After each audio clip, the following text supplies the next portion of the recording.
చాలా మంది అడిగిన క్వశ్చన్ ఏంటంటే మేము రైస్ తింటున్నాము గుండె జబ్బులు వస్తాయా అనేది.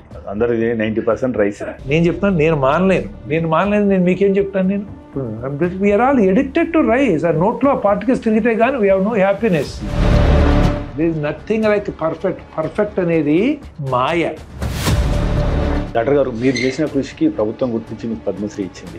మీరు అంటే ఇంకా ఈ గుండెకు సంబంధించి ఏ మార్పులు వస్తే క్వాలిటీ పెరిగే అవకాశం ఉంది? సో జబ్బు వచ్చిన ట్రీట్ చేయటం అనేది ఏంటంటే ఒక చిల్లుబడిన కొండ బుచ్చుకుని నీళ్లు క్యారీ చేస్తున్నట్టే ఉంటుంది. ఇక్కడి నుంచి అక్కడికి వెళ్ళి నీళ్లు పోతాయి, మళ్ళీ ఇక్కడికి వస్తారు, పట్టుకెళ్తారు, అక్కడ నీళ్లు ఉండవు. సో అందుకేనంటే ప్రివెన్షన్ మీద మనం వర్క్ చేయండి. మనకి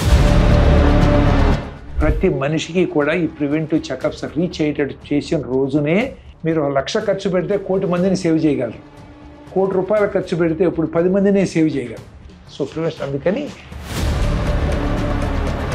ఫ్రీ స్కీమ్స్ అన్నీ కూడా హెల్త్ చెకప్స్తో లింక్ చేయాలి. వాళ్ళే ఎఫర్ట్ చేయలేరు, వాళ్ళకే ఇంపార్టెంట్.